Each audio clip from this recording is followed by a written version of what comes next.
Sir, ज्या पद्धतीने तुमचे उमेदवार आता घोषित झालेला आहे, भारतीय जनता पक्ष, वंचित बहुजन आघाडी, इतर पक्षाचे उमेदवार जाहीर झाल्यानंतर तुम्हाला कोणता पक्ष सगळ्यात जास्त भारी जाणार आहे असं तुम्हाला वाटतंय? भारी वगैरे नाही, पण लढत होणार आहे भारतीय जनता पक्षासोबत.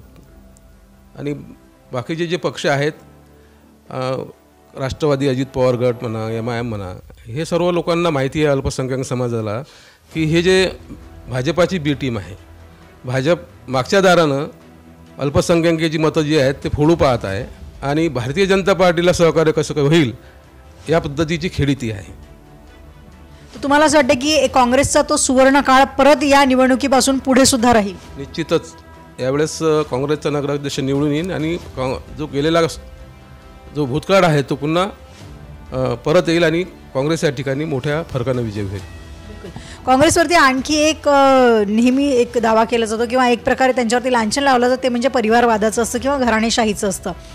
तर आपल्याकडे सुद्धा ही परिस्थिती बघायला मिळते. वर्षानुवर्षापासून ठराविक लोकांना तिकीट दिली जातात आणि ठराविक लोकांच्या हातातच सत्ता दिली जाते. इथून पुढे नवीन चेहरे, नवीन उमेदवार किंवा नवीन लोकांना संधी काँग्रेस देणार आहे का?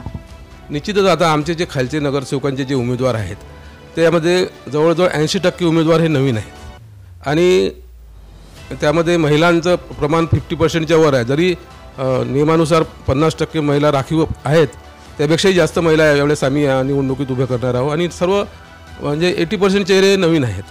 त्यामुळे युवा चेहरे दिलेले आहेत आणि त्यांच्यामध्ये काम करण्याचा उत्साह आहे, त्यांच्या प्रभागामध्ये त्याची ताकद आहे. त्या बळावर आणि त्यांच्या मदतीने काँग्रेसचा नगराध्यक्षसुद्धा निवडून येईल.